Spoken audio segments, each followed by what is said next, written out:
Welcome, everyone, to the webinar of Breaking into Program Management. I am Becky Flint, founder and CEO of a Dragonboat and a Program Manager Group. Let's get started. How the program management has anything to do with the C-suite? Actually, it's very much, I would say every leadership role requires program management. I always say CEO is probably the biggest program manager for the company because she has to decide all the goals, try to achieve and decide on the initiatives and make sure all these initiatives are done on the quarterly and annual basis because, CEO work through and with team. So in that way, think about that, we already learn a practice program management that really help us to, grow our career into a leadership role. I want to just do a quick intro about myself. The reason I want to have this is there's a lot of questions on program management career path and what we can do, what position we can go, what's the difference between project, program, product management. So I have gone through, lucky enough in my career, almost all these roles. So hopefully I can provide some of the perspective and also hopefully can get a lot of you provide the perspective over there as well. So, and that's actually something fairly common in that we call the leadership pipeline. Have you guys read this book? Have you heard of this book?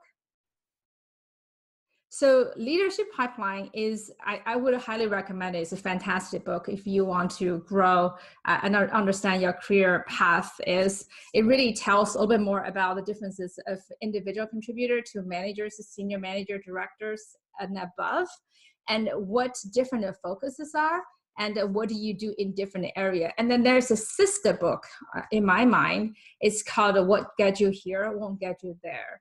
It's almost the same vein that if you grow professionally, what do you do and how you do it would change tremendously.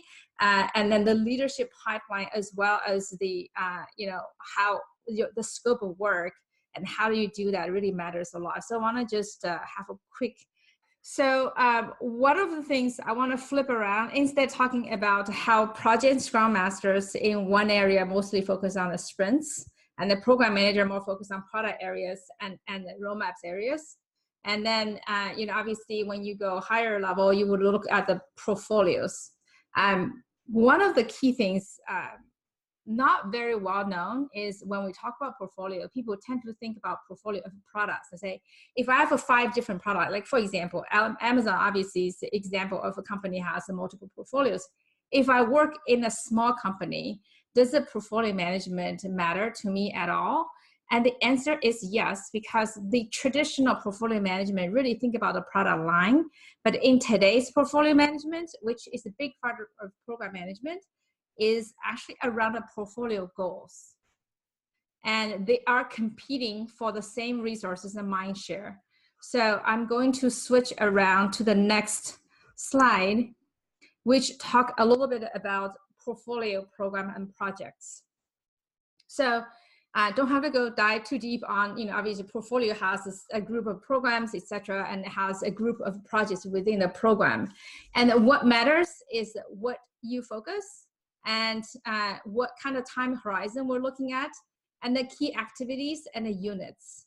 So in today's world, mostly when we look about the portfolio, we think about the directors and the VP level of roles. They look at the time horizon of sort of the annual, semi-annual, and that will be quarterly check-in or maybe monthly check-in.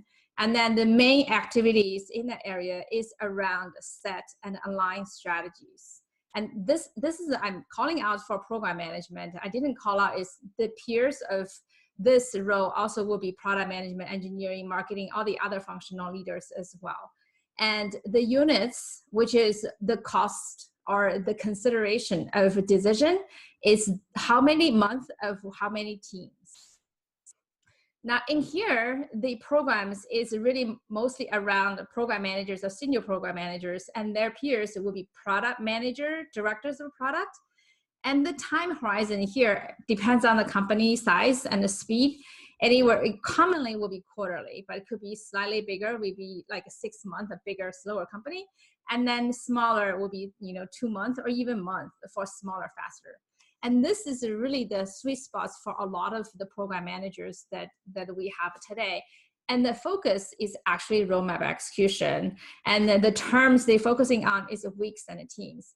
Now, so it's actually not very intuitive to a lot of people to think about. A lot of people really think about technical program managers, think about, working with the Scrum teams, looking at the backlogs and looking at, the points and the days. And that is actually only a recent thing. The reason I'm saying that is because with the popularity of Agile, the project manager, the professional dedicated project manager is slightly going away. You have fewer and fewer of these people. And the project manager mostly are commonly seen in the professional service or client engagement part of things.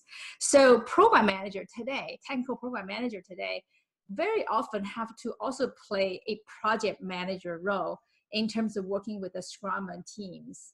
And this is important because if the project and the Scrum doesn't go well, obviously the program would fail. But what it also caused another side of things, which is that the role itself is broader, but if we go down too much into the deeper side and not automate and make the team does a lot of work themselves, then the program manager's value started to become very vague in terms of what they contribute to the company.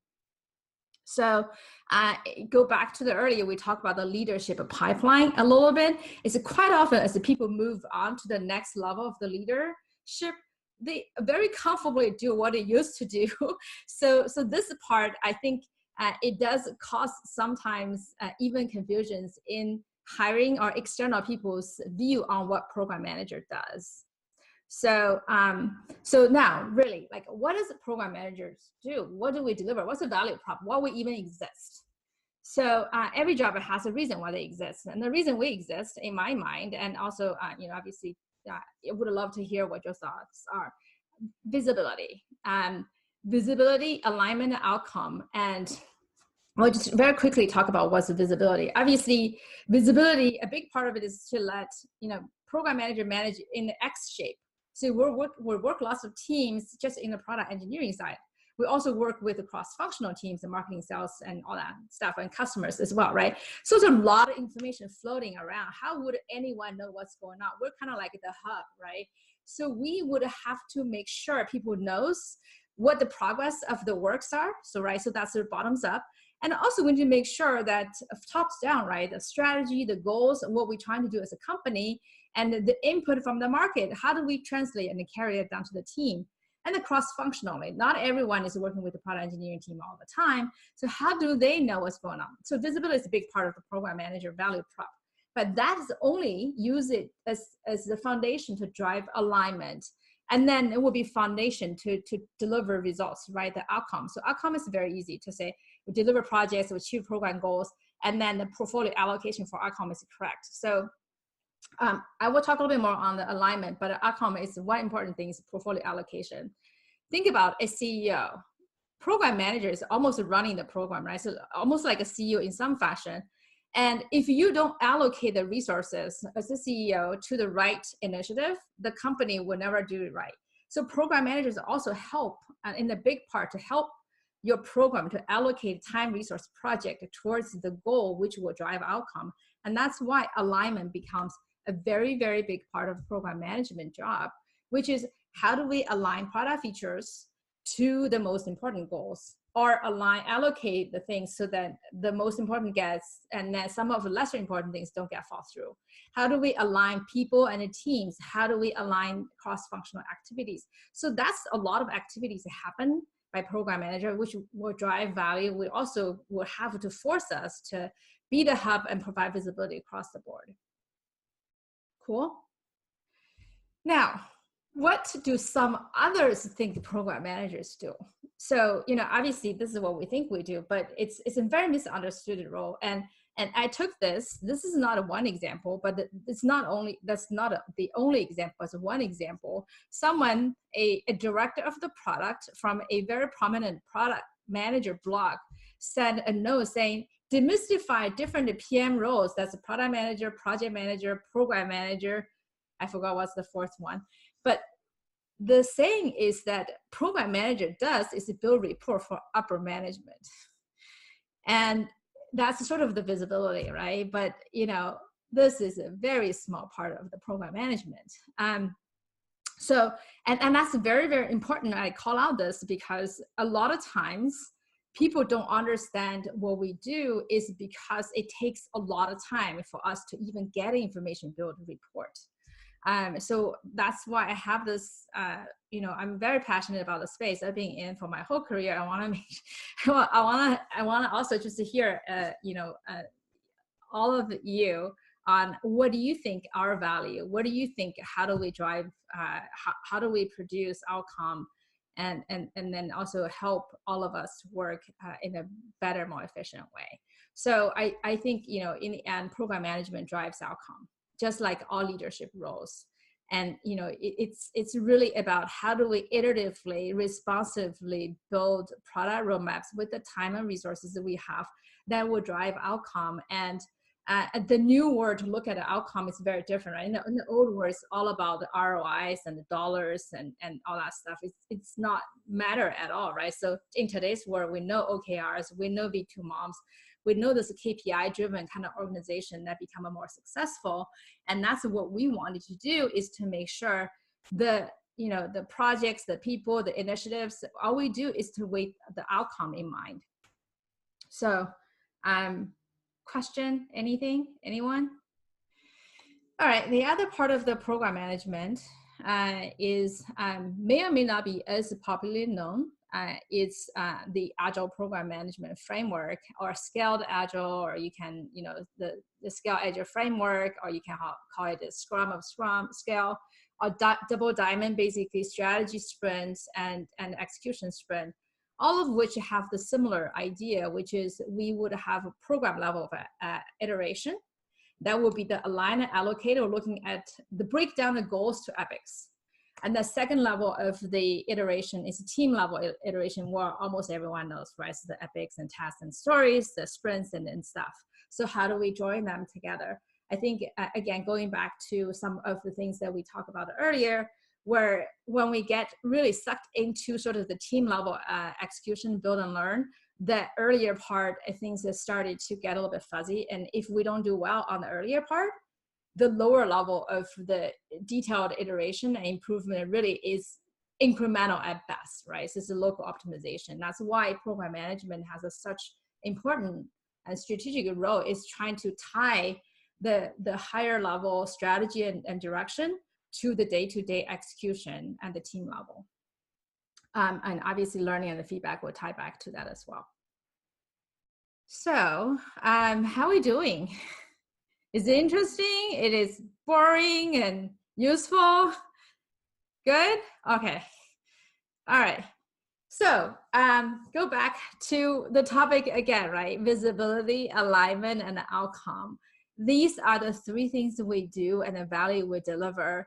But where do we spend our time? And again, I would say there are things that we have to do that quite often take more time than we want to, and things that we really need to do, we do not have time anymore, because the urgency versus actually the impact, right?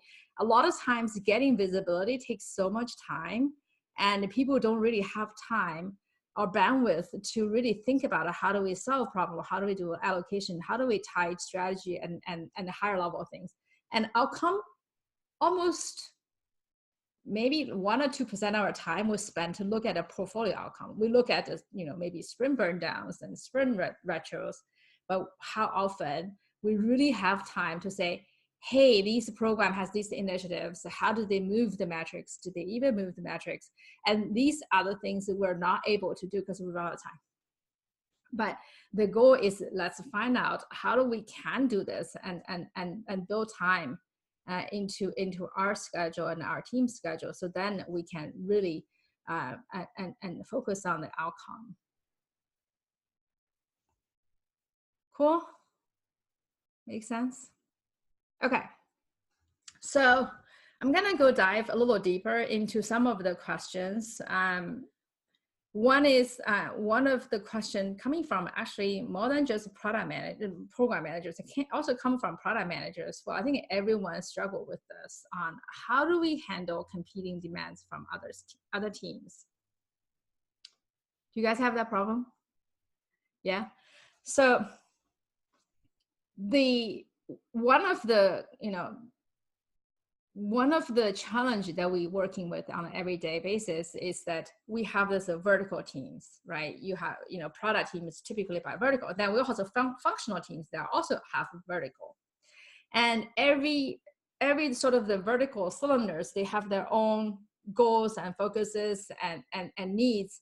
But then as a company, we have to work together. So different product teams will be dependent on each other, and you also depend on other functional teams. The marketing depends on product, and sales and customer success and go to market and all that good stuff.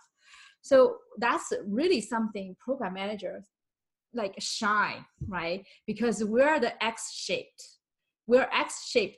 function. We're not a T-shaped. T-shaped was like a functional.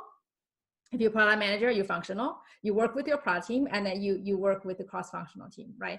And program manager is the only function in the company that's X-shaped. So program manager working with so many different groups on the product side, engineering side, and also work with so many groups on cross-functional side. So we can build a prioritization framework that's actually with the company and business in mind, right? Because we're not really tied to one of the areas, mostly tied to, but in general, we have to work across the board. We have to be fair. So we, one of the key things is to create an intake process, how things coming through. It's not gonna just go right into the team, right? So we'll have to have an intake process. Where do we put this information? How often it's gonna be reviewed? Who's gonna review it? How the decision will be made? And create that explicitly so that everyone knows, because not that you don't have one, the chances are you already have one. It just may or may not be communicated out so that people may or may not know. And ideally, program manager from different functions should work together so we create something that's across the board. The second part is prioritization, is using the right measure. It's very, very hard to say, I would say, it's in program management, it's almost like, should I pay rent? Should I pay for my food? So they both are important, right? So how do we debate on that kind of stuff? So there are two things in here. One is to say prioritization is not linear, it's about allocation. So at the company level and the product level, we need to say how much we're willing to allocate to each of the different goals. I have worked with a team. I talked to a couple companies recently. They said, oh yeah, we just give, say, okay, support gets like 2 sprints and 2 engineers. That they just like hard-coded everyone has how much allocation, which works, but it's actually better than not, but it doesn't give sort of the flexibility. And for us, we can create that kind of flexibility, say, hey, for the next whatever quarter or 2 month, next 6 months, depending on your planning cycle, we should look at all the things that we're coming in, look at the goals we're trying to prioritize first. So we want to prioritize a higher level things. So we'll prioritize the bigger frame, we'll prioritize teams, we'll prioritize the goals, and we'll say as a group, we want to allocate 30%, 10%, 15%, whatever, high level, right? How much to each one of them. And then we prioritize individual requests or projects within those frames so that we don't dive too deep without having some level of structure. Are you with me? Okay, cool. So this is actually, this is not new. There are a lot of pretty good company, Airbnb, and I think that person, Ian McLister, he's actually at Amazon now. He used to at Airbnb. There are quite a few product people that I worked, or either work directly or just as a part of the network. And then we all sort of coming to the similar approach, meaning don't prioritize 1 through N for your 3,000 backlog, because it's just not possible. And define on the bigger frames, and then you prioritize things within the frames. And that also it fluctuates as the company change from time to time. So the second one is, I kind of talk about the prioritization before the metric on available resource. In the old time, there's something called the ROI, right? So it's a return on investment, how much money I get from how much money I put in. It works in factories, but doesn't work in sort of a digital technology world where the human capital is not so easily say, dollars, right? So what we're trying to do is to say, we don't have to prioritize everything. What we're trying to do is when a few things coming down to this specific skill sets, we can own, we prioritize within those specific skill sets. All of a sudden, you also have a smaller set of things to worry about, right? So the whole thing is the prioritization is very emotional. It's very tiring when things are many of them, a lot of things to compete. But if you can box them, and then you look at a smaller set when you have to, all of a sudden you just deal with a much smaller number of things, lesser stakeholder involved, lesser meetings. You have time to do other stuff. Cool? Does it make sense? The second part of that, tied to the first part, is that's the benefit of having program management mindset versus the product manager mindset. Product managers are focused on impact for the most part. Maybe they focus a little bit on efforts, almost like ROI, but doesn't really think about all the other elements need to be done because that's not, the execution part really is on the program management. So we're going to talk a bit more later. But the resources, dependencies, deadlines, and timing market, these are all the things involved in prioritization or sequencing as well, right? So if there are dependencies, obviously earlier things need to be done sooner. If there's deadlines, so a lot of product features, something like it could be higher priority, but can wait. There are things that lesser priority, but if you missed it, you missed it. So then it could make sense to say this things has to go before Christmas. Otherwise, it doesn't matter anymore. But this thing can wait until spring, and 3 months delay does not impact the business value as much if you miss the first one or at all, right? So that's sort of how portfolio all of a sudden become something important. And that kind of stuff, a program manager can add a tremendous value to planning out your program roadmap. Timing market, the other example. I did the V1, I'm gonna do V2. Wait, pause. You did the V1, wait, get the product on the market for a while, get some feedback before we do V2, because otherwise there's not enough time to bake. Your V2 may not make sense at all, right? Put it in the market. So that's the thing. Again, take the execution elements into building a roadmap so that it will actually helps a lot to, again, help with some sort of emotional and the draining in terms of prioritization. It's something we have to do, but it's really hard. Okay, remember question number 2. I kind of tied to that a little bit earlier, but I want to talk about it here. Again, there are so many school of thoughts out there, and I'm not saying this is the best way or the only way. The way, I think even the job title could mean a lot of things.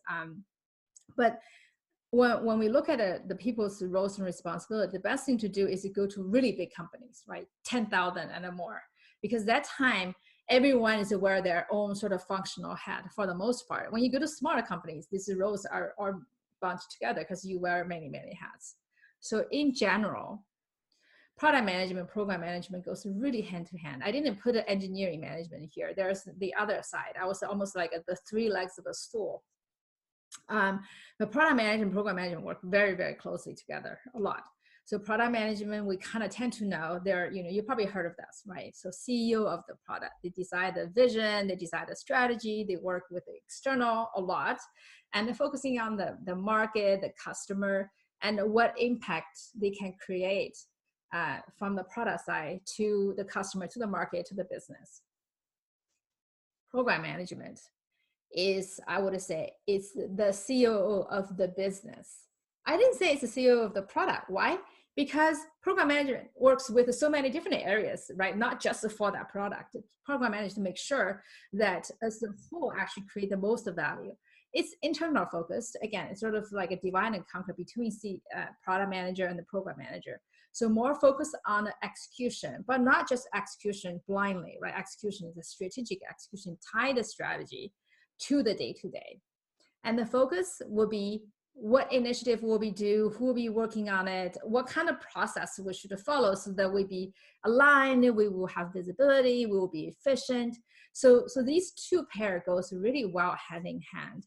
Now, in a lot of smaller companies, it could be one person play both roles, but but if you can think about the function, these are sort of the high level function. Now, the job title can be confusing. I know at Microsoft, I know at Amazon, quite often program managers are actually product managers. And then they don't quite have a program management function. So program manager kind of play both roles, but they're more like the product manager. So when you look for roles, and if you would ever interesting to look for new opportunities, more looking at the description than the title, because the title is very confusing. Cool. So we kind of go back to we talked about it earlier about the career path of program manager. There also has adjacent career path. The reason I'm saying that is because you can see program manager and product manager goes so closely hand in hand, and even engineering as well. So very likely you can move between these areas because we're kind of like in the middle of the three things. So even personally, I've gone on to be sort of the CTO in the startup companies, and then go to do product for a while, program management for a while as well. But this is something that you can see. If any one of you are ever interested in going to product from program management role, you can see at the company level, a company level has a sort of a job ladder, right? So they actually have a job ladder between functions. When I create a job ladder at PayPal on functions, so we actually make sure product, program, and engineering have the similar levels. So when you move, we know what is the lateral move, what is the promotional move. So they're pretty much here as well. The different, obviously there's also, we kind of talked about that earlier in the last slide about the differences of program manager and product manager. I think transition from one role to the other, if you are ever interested, is that program managers do tend to focus on execution more, and product managers are more focused on sort of the market and strategy. So when you change roles, do need to be aware how you change the mindset. It took me a while, some time, to get used to the new role, and I didn't have to worry about the execution. Really should say, what do we want, and then let someone else worry about the execution when I moved from program management, for example, to product management. Cool. All right, we just really flying through this, so we're doing good. Any other questions, comments? And I'll probably do some. There's a chat over here.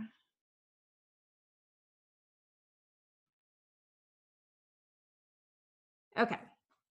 So sorry. So someone has a question about wanting to have an example of, I guess, the mindset shift between roles. So let me give two examples of how when you move from program management to product management, what that could entail. Yeah, just real quick to move all the things around. Okay. So this is it's not common only on the program management side. I also know that if sometimes the people go from engineering moving to product management, they have a similar challenge because both engineering and the program management are more on the execution side. So we go back to the earlier slide in here. So think about program management is all around, mostly focused on execution, when product management actually more focused on the vision and strategy. So there's unconscious thing when some ideas come around or some concept come around. When I first moved from program management to product management, for example, I would say, oh, this is going to be too hard. It will require this team and that team and this team and that team. I kind of write off that idea and then just thinking it's just going to be a lot of work. I try to figure out a different product workarounds that's easier to implement, and that's kind of like it's a little bit limiting. And I think I don't know, you guys ever look for one of the podcasts by the CTO and later turned product at Instagram? He had the same challenge because he's also on the technical side. When he first turned into the product, the first thing he would think about it, oh, our platform cannot support this. We have this problem. Let me try to figure out a different product approach. And that's like a very limiting, right? I think when we change role, we really should completely let the other role to worry about the things we need to worry on. And then that would open up a lot of possibilities in terms of what we could do. In here, it's all about, at least the starting, right? Starting with what we could do. We want to, here's where we want to go. Here's what we could do. You can think more on the possibilities, and then let the execution team work with you and negotiate on different opportunities. But if we start, when I move to, or anyone from program management move to the product role, you tend to be more thinking about, oh, this is going to be hard, and then sort of limiting. And that's really what sort of mindset shift in terms of functional change. The other part of the change is level change. So leadership passage, or leadership pipeline, the term they use to call the leadership passage, meaning when you pass from one phase to the other, that's a passage. And when leadership passage happens, there's also a mindset change. We kind of talk a little bit about program management, right? So earlier we talked about because there's no more dedicated project managers, and a lot of times the program managers have to play both roles, and then they kind of get sucked into this sort of project management Scrum, because that has to happen before they can do their job. And that's sort of like, how do we let go that part and then coach and then train the people at a different position to do their job well, so that we can do our job well. Same thing for PMO managers. When you go from an individual contributor to a manager, obviously you're still responsible for the delivery and the execution of the roadmap. But how do you bring up your team, have them to be the new you, so that you actually can solve the problems for a different level, a different perspective? It's also something like, it's very important for us to be aware and make that kind of focus change. So the book of What Get You Here Won't Get You There is a really good example to read it, especially regardless you want to go in terms of promotion from one level to another, looking at a bigger scope and a shallower depth, or you go from one area to the other area. I think that would give you really good sort of a more comprehensive detail on how do you let go the previous of you, and then really transform into a new you, that it would, facing a different challenges, and then let others to worry the problem you used to worry. Cool. All right. So we've done the polls. We have a couple of slides left, so just want to quickly talk about there's something very interesting in that there are not many program managers out there. Every company always start with engineers, and then you start to have engineering managers, and then you start to have product managers, and then some program managers start to emerge, right? But this is also changing in that the hybrid roles of program management, product management become more common. And also in many cases, because of the technology-based startup has been growing tremendously. So think about it, 100 years ago, or even 50 years ago, when you say you have a small business, typically you don't think about it as a technology company, right? Today, if you say I have a small business, there are a large percentage of that actually is a technology company. Either you have a small business, you still need to have a technology part of things to build the roadmap and have a web presence and all that stuff, or you just a technology startup. So product-led growth and the number of technology startup has really grown tremendously that need people to manage the whole business and the roadmap as a whole. And we have more distributed teams now. And we have more on-demand or temporary teams now. These all add a lot more complexity in terms of planning and delivering a roadmap that needs visibility, needs alignment, needs outcome. So that also is another set of the factor driving to it. And then the third one is that when I say confuse the Agile and the silos, is because the whole Agile transformation in the last 15 years really set everyone very well, understanding the scrums, the sprints, the points and all that stuff. But it also created a big problem in terms of silos. that different Scrum teams kind of work in their individual world that's not interact with each other. So that causes a lot of communication breakdowns and product problems. And when you look at a product in some companies, you can see org structure written all over it because they're just completely not cohesive, right? That's one. And then when I say confused Agile, is that Agile, it's being used so much so that it became the mini waterfall. The mini waterfall, if you add something to your sprint, for example, it will say, your sprint scope is going to be affected. That looks very waterfall to me, like a scope management. Anyway, it's not the most important things around that, but the silos and the teams need someone to bond them together because they cannot really deliver a holistic value.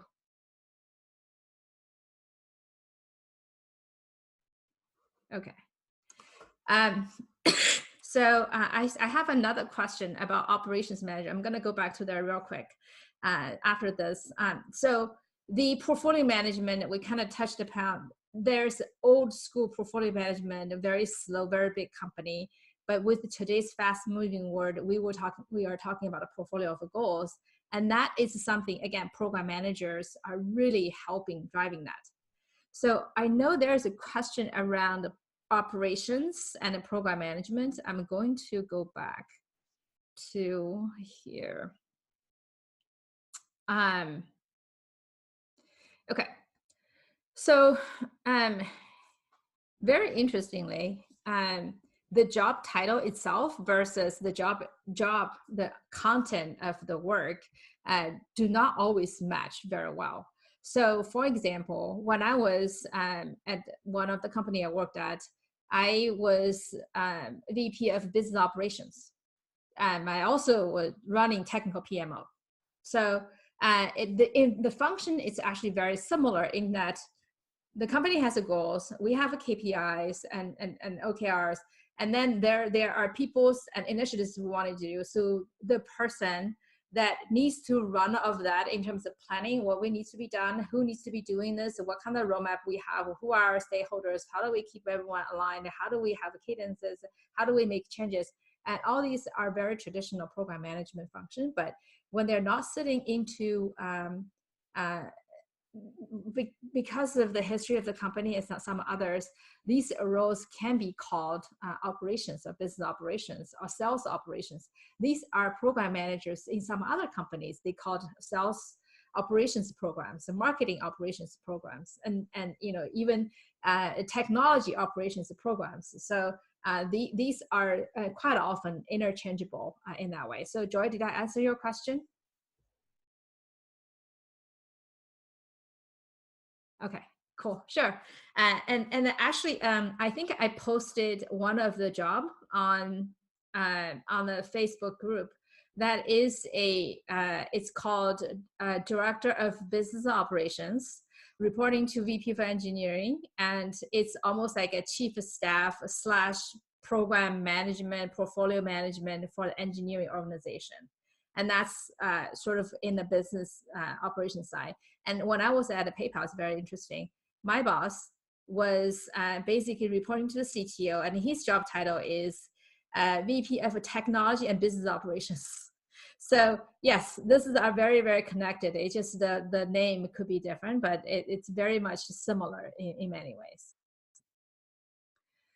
So what I'm trying to say here really is there's a big opportunity for program management, and we can take a new approach to it and really create a lot of impact to the market. Okay. So I just want to spend 1 minute on this. Not necessarily you have to use any tools, but one of the key things, I'm not sure if any of you have gone through this promotion conversation with your manager in some other places. If you have a good manager that understands how to communicate that, it is saying, it is not what you do, it is how you do it. What that means is that you could have 2 program managers or like rock stars. But why does the one person get promoted, the other person not get promoted? The reason is because when you get promoted, you're not getting promoted for what a good job you have done, right? That's a bonus question. Now, you get promoted is because of whether you can think and act as the next level, right? If you can think and act as the next level, that's how you do it, then you are ready to be promoted. But if you just do a great job, hardworking, great job, great outcome, you should get a lot of bonuses, right? And but doesn't mean you would do it differently at the second level would be. So it's something where that's why if you look at every company, the CTO is never the best engineer, right? The chief product officer is never the best product manager, right? The same thing for UX and everything. But the higher you go, the job actually become more similar because the functional knowledge become a small part of your day-to-day, but it only gives you background and context in making decisions. But the leadership style, the leadership capabilities in terms of set strategy, working with the team, understanding structure, and understand the trade-off and the efficiency where you spend your time, and all these things are become almost the same. You look at a VP of sales, VP of marketing, VP of product, and all of them, you say, whoa, their job, like 60, 70, 80% of them are very similar. They talk about similar things. Obviously, they have to manage their team, and that's the differences, but there are a lot of similarity. So what I'm trying to say here is that if you want to promote yourself, either from a job and career perspective, or promote yourself in terms of personal growth, spend less time on busy work and more time on strategic impact work, because eventually all this busy work is going to be automated and robotized, right? So it's coming sooner or later. But the strategic work, working with the people, understand strategy, understand allocation, understand thinking, and that is what would differentiate you and make you stand out, not only today and or get promoted, but more in terms of the future, where automation and AI and all that stuff will really replace a lot of busy work. So that's why using a good tool, there's no tool, for example, for program manager. That's why I started Dragonbook, because I realized I got paid certain amount of money, but what I do, a lot of part of work, I think that shouldn't worth that much money, but I have to do it because it's busy work, but it's required. If I can automate that spreadsheet work, if I can automate that reports, it can automate all that stuff, I can spend more time to think about the strategy, think about the allocation, think about how we solve a problem, how do we work as a team better, right? So these other things are the real value I provide, the amount of time I put in. But an hour is an hour. I spend 4 hours to do reports. That's not the best, right? That's how others see program management is, So I think that we're, if anything, we're coming towards the end, but if anything, I want to just highlight a couple of takeaways, and I would love, please do not be on mute, and I would love to hear from you guys as well. I think in the end, the key takeaway I would say is the art of the program management is to achieve and optimize outcomes through and with team, because we don't code, we don't write requirements, we don't do any of these. So what we do is we make the team achieve the most and move, everyone sort of like a row in the same direction, right? Not all over the place. And every leadership role needs program management skills. So you already have one leg up against a lot of other people, because we already think holistically, work with the people. It is the leadership role. And then, visibility plus alignment equals to outcome. But, how do you do it? It really matters. And you're in demand, so take advantage of it. That's it. Anything? Happy Friday. What you guys gonna do on the weekends? All right. So what I would do is, if anyone has a question, please do either ping me or email me. I will send the link to the deck and also the recording to our Facebook group. I'm not sure everyone is on the Facebook group. If not, just email me. I'll send it to you as well. I would love to hear your feedback on if this is helpful or you need anything. Who wants to be like jointly hosted next time? We can do that as well. We can do Q&A stations. Ping me, don't be shy. I have a question. Well, I mean, this is super helpful for me since I'm sort of just starting out as in program management. So it's really nice to have some more language, very useful. It would be cool. I mean, I like this as a broad, overview and whatnot. It'd be super cool to go into like some of the deep dive into some of the other aspects of it, like the road mapping, like you were talking about, and that sort of thing would be super helpful for me. Yeah, cool. Definitely. I give me, case studies and stuff. So. Would that be helpful? Like if some of us could provide like some framework questions, and then we could kind of build stuff out. How often you do the roadmap today? Sorry? How often do you do your roadmap today? Well, in my last position, we were doing road mapping. I mean, we did roadmap check-ins like every couple of weeks, but quarterly, we would do the road mapping. Maybe we can like ask people to submit, like you said, case studies or situations or whatever, and then we could like work through it together or something. I always kind of find that I learn better that way. Like, yeah. Exactly. I totally agree with you. Having a real world challenges is a lot easier than more abstract. Yeah. Sure. Cool. This was really awesome for me. Thank you. For everybody.